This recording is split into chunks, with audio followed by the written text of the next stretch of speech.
Hello, everyone. This is from Milwaukee to Nashville. I am Daniel Goodwin, and over there is John Lewandowski. Our show is brought to you by the wonderful folks at Hockey Locker 2002 West Howard Avenue, Milwaukee, Wisconsin. You can call them at 414-800-7585 or visit their website at hockeylockermilwaukee.com.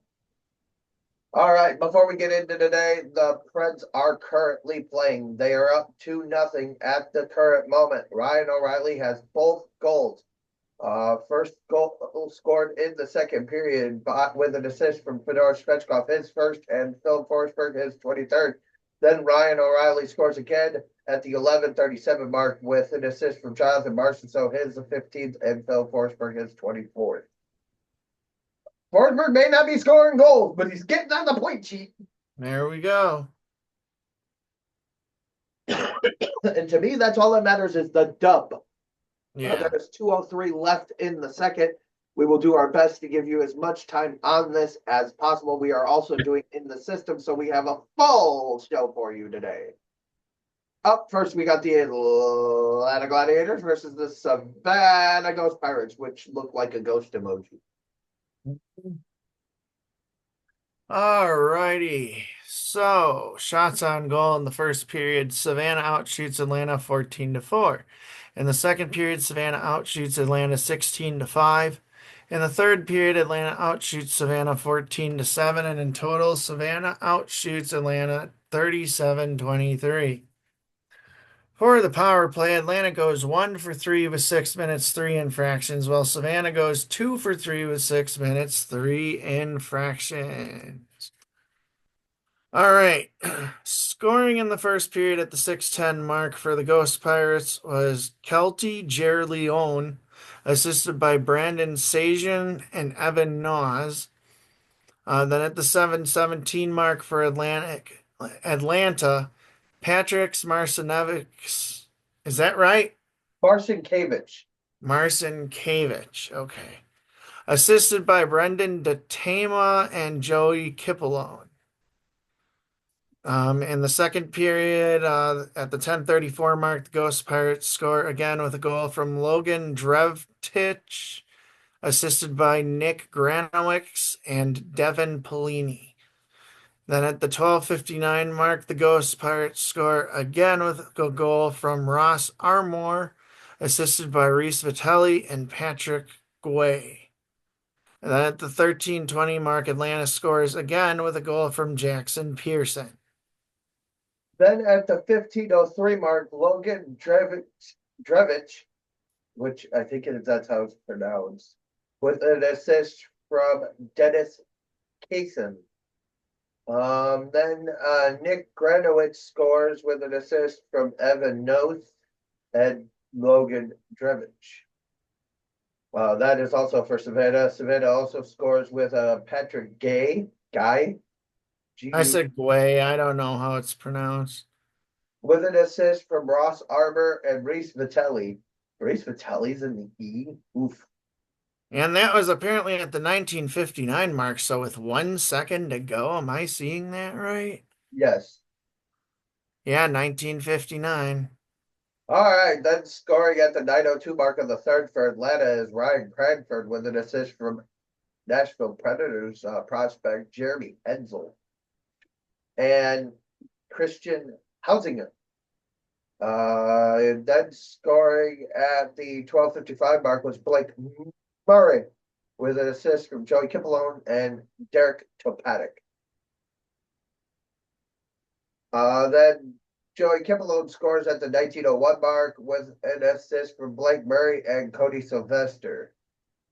Atlanta falls 5-6 to Savannah. Savannah has had their number. Yeah. Murray's goal was on the power play. Drevich's goal in the second was on the power play, and Armour's goal in the second was on the power play. Savannah goes 2 for 3, while Atlanta goes 1 for 3. Your 3 stars of the game: Nick Granowitz, Patrick Gay, and Logan Drevich are your 3 stars. Your referees were Brandon Schneider. Linesmen were Tyler Willie and Jake Pugh. Attendance at the Enmark Arena in, I believe that's in Savannah. Um, Yeah, it's in Savannah. 7,485.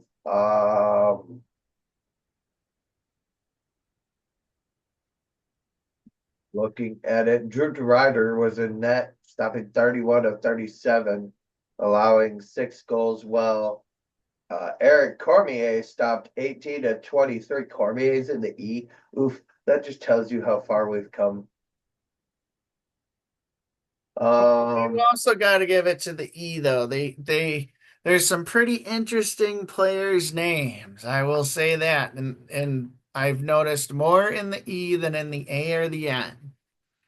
and and giving the E more credit, they've been getting better in the player department as well. Yeah, Maybe not so much in their crispness of game, because I've trust me, I've sat here and watched some Atlanta games where I'm just like, that is sloppy. yeah.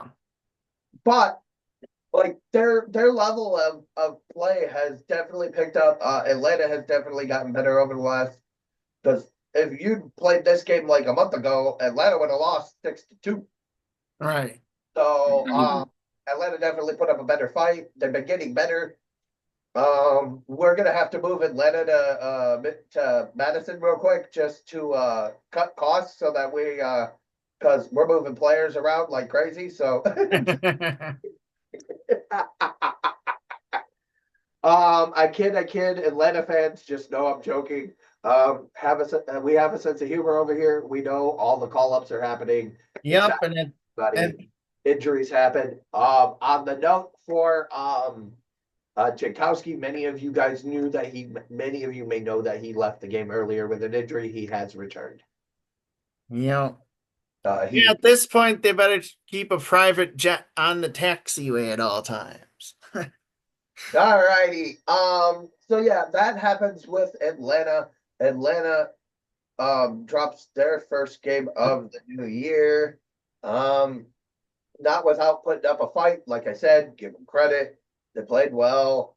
I'm, you're down 6-2 going into the third and come back and lose 5-3. That's pretty, you know, that's a good fight. That's a no give up attitude, and I'll take that. Right, and then tomorrow at 2, Atlanta plays Savannah again. As well, we will not be covering that as we are taking tomorrow as a rest day, as we have 4 shows coming for you this week. So, with that being said, we never got to our in the system, so we're adding that to today's show. Speaking of today's show, we got the Milwaukee Admirals versus the Grand Rapids Griffins. The Griffins are the #1 team in in the Admirals division. They are currently in first place. They are 20-10-3-0. So with that being said, All right. So, as he said, the Admirals took on the Griffins today. Shots on goal in the first period. Grand Rapids outshoots Milwaukee 14-6 in the second period. Both teams had 8 shots. In the third period, both teams had 6 shots. And in total, Grand Rapids outshoots Milwaukee 28-20. On the power play, Grand Rapids goes 0 for 3 with 10 minutes, 5 infractions, while Milwaukee goes 1 for 5 with 6 minutes, 3 infractions. I'm not. I'm before we get into the actual scoring of the game. I'm not so worried about the 1 for 5, given what we have on left on our team. Right. But I mean, getting normally you get 5 chances. You got to hope to at least get 2 of them in. But with how banged up we are, just getting one we'll take. at the end of the day, it's about the dub. The other stats. Yup. No. But let's get into it. I got the scoring, I guess. Okay. Scoring in the first at the 17-second mark is Ryan Ufko with a boomer from the point. His third of the season with an assist from Ryder Ralston, his second, and Anthony Angelo, his third. Then Kyle Marino. Who? Kyle Marino scores on the power play with an assist from Ryder Ralston, his third, and Cal O'Reilly, his 12th. That was on the power play. The penalty comes from a Alex Doucette hooking call. Then scoring on the shorthand was Dominic Shine, unassisted, his 10th. That'll do it for the scoring in this game. Nothing in the second, nothing in the third. Your 3 stars of the game. Third star of the game was Ryder Ralston with 2 assists. Kyle Marino with the game-winning goal. Kyle Marino with the game-winning goal.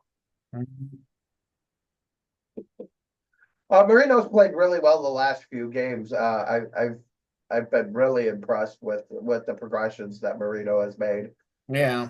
And your first star, Matthew Murray. Murray stopped 27 and 28 in net for the Griffins was Sebastian Cosa. He stopped 18 to 20.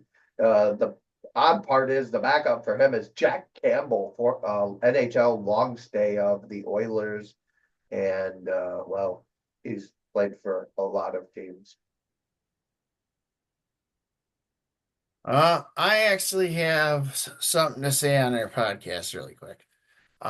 You may know Daniel or you may not know, but one thing that I would definitely, because we cover the Predators and everybody here, I would definitely like to find out the correct pronunciation of a Noonan's name, if it's a Noonan or Onanen, because when he was with his former team, I heard it pronounced Onanen, and when he's been with Nashville, I've heard a Noonan. It is pronounced Noonan according to Aaron Sims and Nashville. Okay. So that's what we're going with. Okay. As far as talking about just the Admirals for a second before we get more, well, before I check on the Preds game, which I do believe the Flames just scored, they did. That goal comes from Michael Backlund, his 8th, with an assist from Rasmus Anderson, his 12th.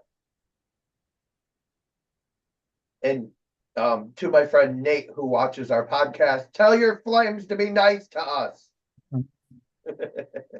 Hi, Nate. The Admirals are sitting in 4th place, tied with the Wolves for 3rd. So there's a 3-way tie. Top 5 teams make the playoffs in the Central Division. We are sitting 4th.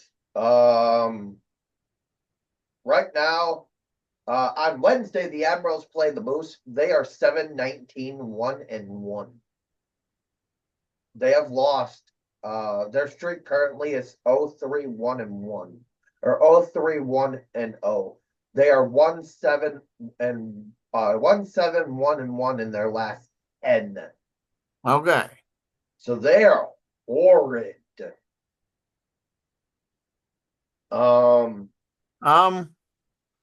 I just wanted to add one more thing having to do with the Admirals. I decided to take a look at something really quick, and it looks like the Admirals' Matthew Murray is in 7th place in goalie stats in the whole league for goals against average.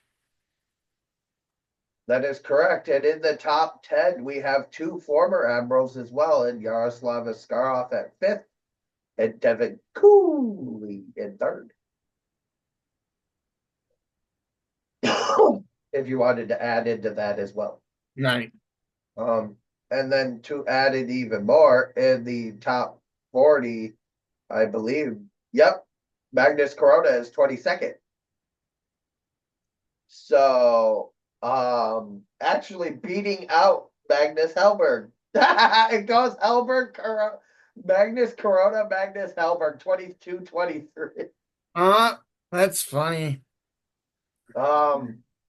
Magnus Hellberg, former Admiral, 14-5-1 in this season.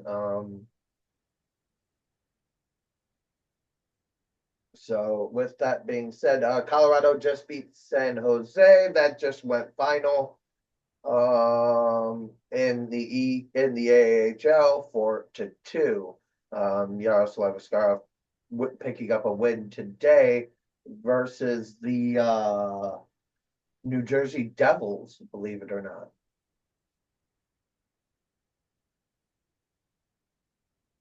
So and was the #1 star in that game as well. So, with that being said, like I said, Nashville up 2-1 going into the third. We're gonna jump into our in the system while we got time here. I don't know if we'll be able to get the full game in for the Preds, but I will do our best at the end of our show to get as much in as possible on that game. Is the leading point getter for our prospects, and these are not counting Admirals players. These are guys who are in juniors or overseas or in college. So for the Ontario Hockey League, Joey Willis, who is currently about to go play for the gold medal in the World Juniors for USA, he has 26 games played, 17 and 17. So he has 17 goals, 17 assists, 34 points, and a +7. So that's actually pretty good. He's averaging 1.3 points per game. Victor Nortinger for the for London HCJ20, which is the junior, or well, kind of junior. It's the middle ground. He has 23 games played, 12 goals, 21 assists, 33 points, averaging 1.4 points per game.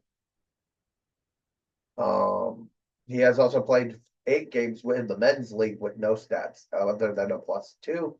Miguel Marquez with the Lethbridge Hurricanes in the Western Hockey League. He has 25 games played, 11 goals, 22 assists, 33 points with a 1.32 points per game with a +7. Aiden Fink, right winger out of the at Penn State University. No, not State Penn, Penn State. The 17 games played, 9 goals, 16 assists, 25 points with a +6 with a +10. Matthew Wood last year had a really rough season where he was moved to the University of Minnesota, played 21 games, 8 goals, 16 assists, 24 points, +16, and a 1.14 points per game. I would not be surprised to see Nashville try to bring him in shortly. Right. Cole O'Hara for UMass in the NCAA. He has 18 games played, 7 goals, 16 assists, 23 points with a +2. Simeon Chichikov of Avant-Garde Omsk with the KHL, 40 games played, 11 goals, 11 assists, 22 points, +11. Talk about your even. 11, 11, 11. Tanner Molendijk for the Saskatoon Blades of the Western Hockey League, 21 games played, 4 goals, 12, 17 assists, averaging a point per game with a +4 as a defenseman. Hiroki Gosik of the Kelowna Rockets of the Western Hockey League. He has 29 games played, 10 goals, 9 assists, 19 points, -7, but Kelowna's not doing that well this year. Gunnar Wolf Fontaine with the Ohio State University. He has 18 games played, 7 goals, 11 assists, 18 points, +4. That's good enough for a point per game. Kasper Kulanumi for Kiko Espu in Liga. Trust me, trying to figure out how to pronounce that was a pain. 37 games played, 5 goals, 10 assists, 15 points, -2. Igor Shurin, our first round pick for this year. In the KHL, 25 games played, 4 goals, 1 assist, 5 points. He is not doing that well in that department, but he is a +2. He's also played in 7 games in the MHL, which is the equivalent to the KHL of the AHL. Try and say that 3 times fast. 7 games played, 4 goals, 5 assists, 9 points, +4. Viggo Gustafsson.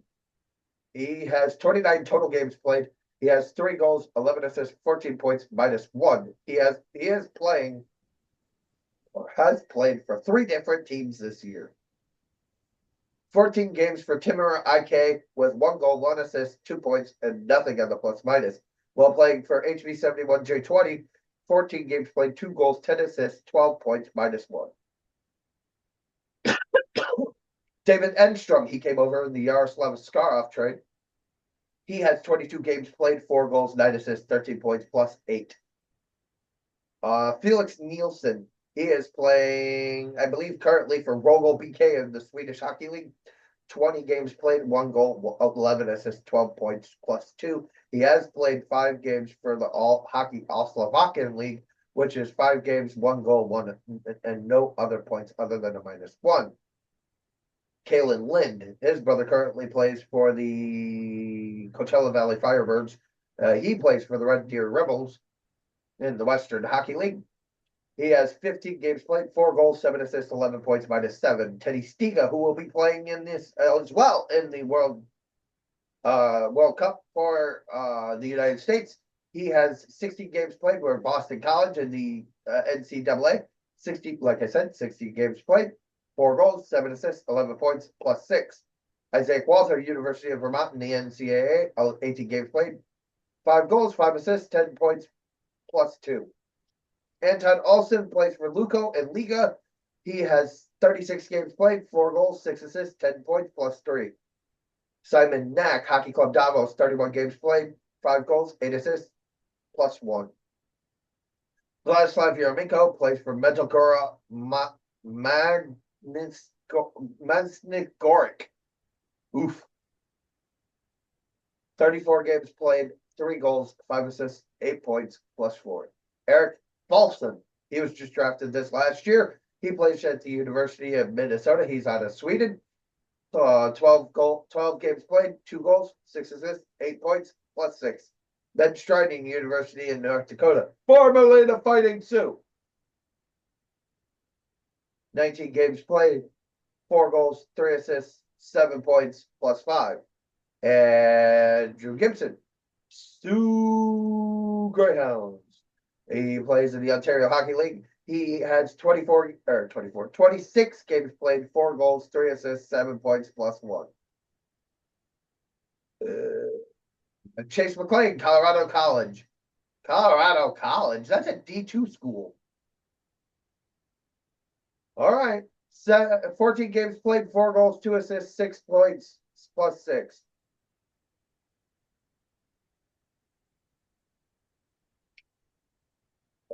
Luke Reed, University of New Hampshire, defenseman, 17 games played, 1 goal, 5 assists, 6 points, +7.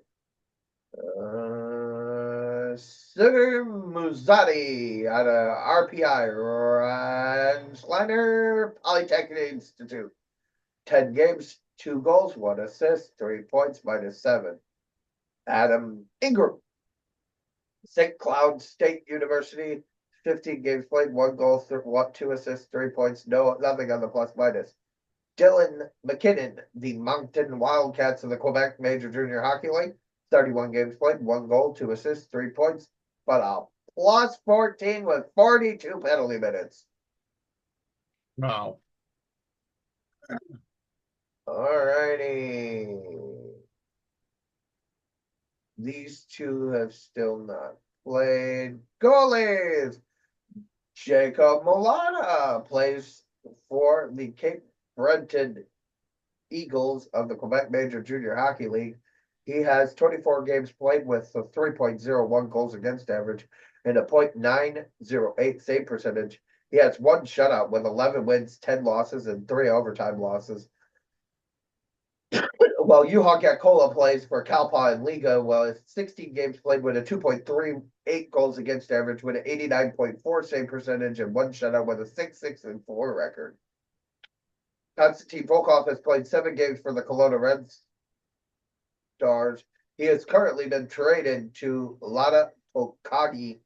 He played for the Kelowna Red Stars and he was not happy there. He went 0 for 5 with a 4.84 goals against average and an 83.2 save percentage. Yikes.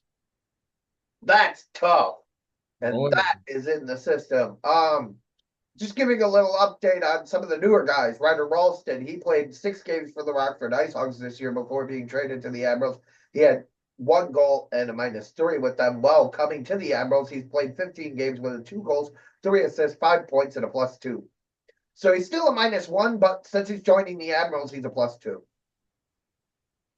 All right. Andre Pavel, since joining the Admirals, he has 2 games played, no stats, but with the Colorado Eagles, he has 14 games played, 2 assists with a -4. Austin Roast and Jordan Freshka are both injured for the Admirals. Their time to return is unknown. The current time on the Predators Flames game is 18:56. The score is still 2-1. Anything you want to add? Sure, I'll add a fact about me, but um, back, I'm dating myself here, but back from 1998 to 2000, I actually went to quite a few Colorado college games as that was part of my childhood, and it kept my love of hockey going. So shout out to Colorado College, just one of the many team hockey teams I've seen over the years that has helped me love the game that much more.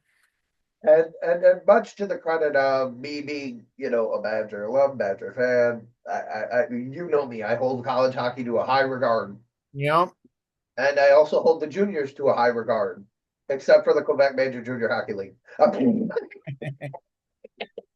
um, but I kid about that because there have been some good players coming out of there, but the Ontario Hockey League and the Western Hockey League are where a lot of the good ones have been coming from Yeah. over the last couple of years, at least over the last 10 years. I mean, McDavid and all that, and all them came out of the Western Hockey League, so not really too much to be bark at there. Um,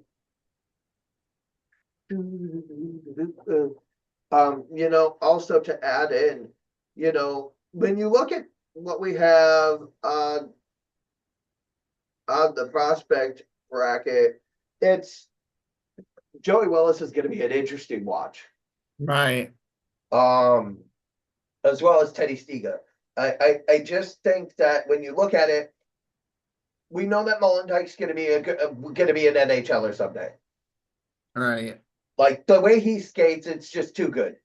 Like the amount of people who sit there and go that like, and I'm not trying to put it this way, but I heard a scout say it once, and this was a scout in juniors, and it was funny. He goes, I know some hockey coaches that coach skating that would be drooling and masturbating to the way that he skates.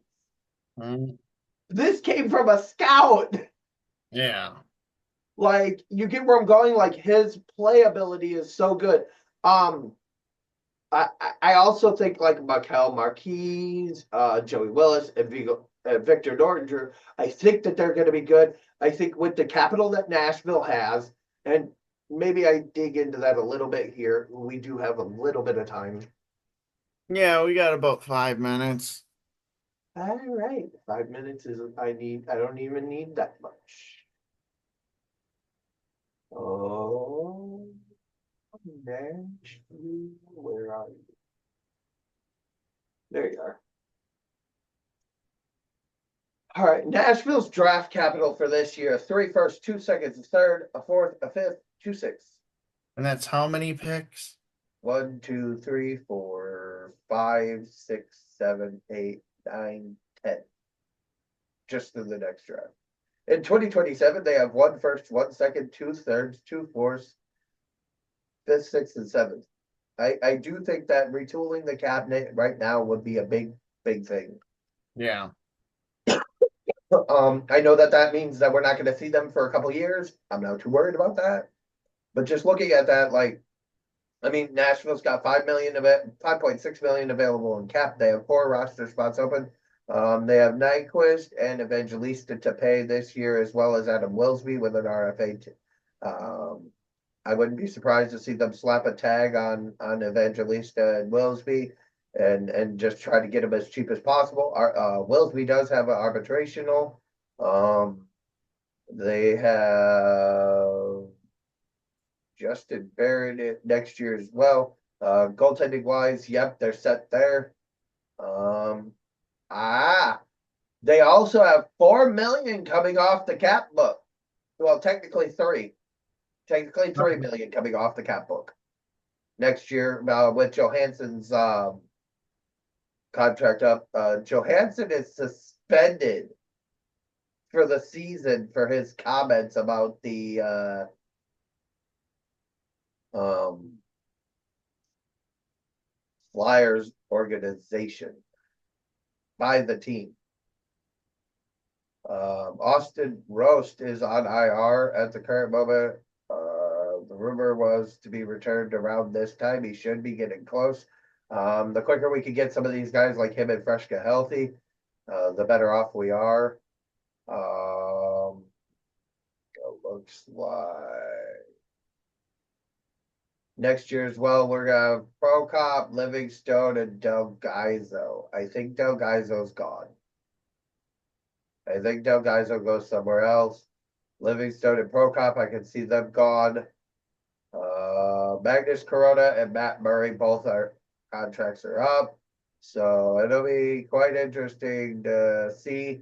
As far as contracts that need to be signed. Coming up this year by August 15th, they must sign Isaac Walther, Luke Reed, Chase McLean, and Gutterwolf Fontaine. Those are the ones that must be signed by 2026 as Matthew Wood, Ben Stride, Cole O'Hara, Suna Mizzouti, and Adam Ingram. So with that being said, there are some contracts to be signed. It'll be interesting to see what they do in the goaltending department. Right, I was just about to ask you, last 2 years they've drafted goalies. You think they follow that trend again this year with the shakeup in what they originally thought they were going to do with goalies?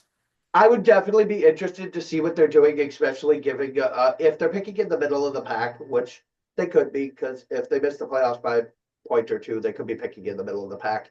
And if they're picking in the middle of the pack, I definitely have my eyes on a goalie in the first round again. The goalie's name is Gabriel Diego.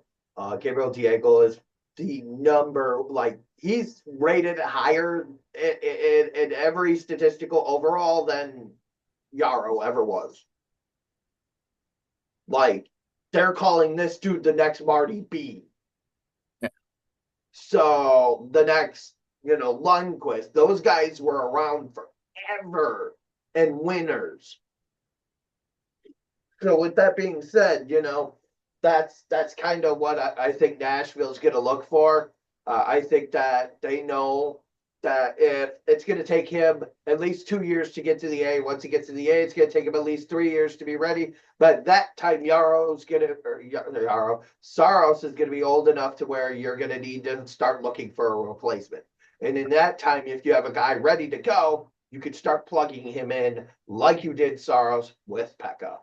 Right. And you can follow that trend. As far as the others are concerned, I would definitely get a defenseman and I would definitely get a forward in that first round. Yeah. If you're picking anywhere above the top 10, get a center. If you're in the top 5, get a center. But right now, at the current moment, free agency also looks very interesting next year. I'm definitely going to get into that more as we go. But we got about a minute. I know. Okay. But that's a lot to go into. I thank you all. I do have like we said, we have about a minute left in our show. The time left in this Preds game is 12 minutes, 6 seconds, and the Preds are up 2-1. Nothing more frightening than a Preds lead in the third. But with that being said, I thank you all for watching. Have a great weekend, and we will see you all on Tuesday.